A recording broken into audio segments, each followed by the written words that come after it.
आज का वचन सभोपदेशक 3 का 9 से 14 तक। क्या किसी इंसान को अपने कठिन परिश्रम से सच में कुछ मिलता है? नहीं, क्योंकि जो होना है वह तो अपने समय पर वैसे ही होता है। परमेश्वर ने हमें मेहनत करने का जो काम दिया है वह मैंने देखा है। परमेश्वर ने हम सबको यह योग्यता दी है कि हम अपने संसार पर विचार करें, लेकिन वह जो कुछ करता है उसकी गहराई को हम पूरी तरह समझ ही नहीं पाते। फिर भी वह हर बात को बिल्कुल सही समय पर करता है। मैंने यही देखा है कि मनुष्य के लिए सबसे अच्छी बात है कि वह मेहनत करता रहे और जब तक जीवित है आनंद से जीवन बिताए। परमेश्वर चाहता है कि हर व्यक्ति खाए, पिए और अपने काम में सुख पाए।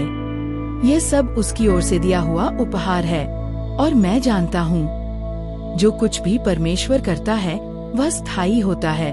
उसके काम में न कोई कुछ जोड़ सकता है, न कोई कुछ घटा सकता है। परमेश्वर ने ऐसा इसलिए किया है कि हम उसके प्रति आदर और भय के साथ जीना सीखें। आज का मनन। जब भी हम छुट्टी पर निकलते हैं मैं अक्सर अपने मोबाइल से सेल्फी ले लेती हूँ ताकि याद रहे कि हम कहाँ गए थे और ये भी कि मैं वहाँ थी। मेरे पति को इसके उलट पुरानी गलियों, दरवाजों और खूबसूरत जगहों की कलात्मक तस्वीरें लेना पसंद है। लेकिन मनोवैज्ञानिक कहते हैं कि सेल्फी लेने की आदत के पीछे सिर्फ दिखावा नहीं होता। कई बार यह इस बात से जुड़ा होता है कि हमारे भीतर मृत्यु का या अपने प्रियजनों को खो देने का एक छिपा हुआ डर रहता है, और इस डर से लड़ने का एक तरीका है जीवन को तस्वीरों में कैद करना। बाइबल हमें बताती है कि मृत्यु के बाद जीवन की इच्छा एक स्वाभाविक बात है। परमेश्वर ने ही ये लॉन्गिंग, ये चाहत हमारे भीतर रखी है। सभोपदेशक का लेखक संभव है सुलेमान कहता है कि मनुष्य के लिए इससे अच्छी बात नहीं कि वह आनंद करे और भला करे। सभोपदेशक 3 का 12 और इसे वह परमेश्वर का उपहार बताता है 3 का 13। लेकिन साथ ही वह यह भी कहता है कि अगर जीवन में केवल यही है तो फिर यह सब बहुत अधूरा है, क्योंकि हम सिर्फ इस दुनिया के लिए नहीं बने, हम उससे कहीं ज्यादा के लिए बनाए गए हैं। जब भी आपको मृत्यु का भय महसूस हो, याद रखिए यह इसलिए है क्योंकि परमेश्वर ने आपके दिल में अनंतता को रख दिया है।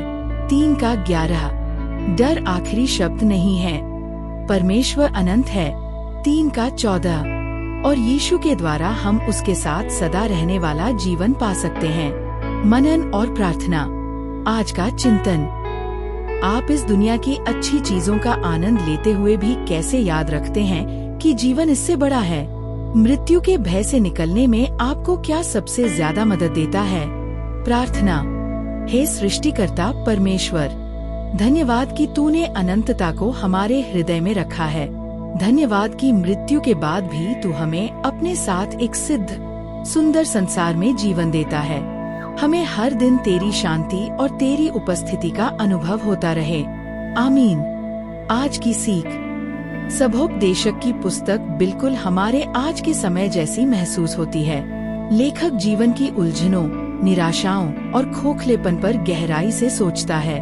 वह कहता है सब व्यर्थ है जब जीवन को सिर्फ इस दुनिया की सीमाओं में जिया जाए, लेकिन वह अंत में रास्ता भी दिखाता है कि सच्चा अर्थ केवल तब मिलता है जब हम अपने सृष्टिकर्ता को स्मरण करें, क्योंकि वही हमारी जिंदगी का असली उद्देश्य है।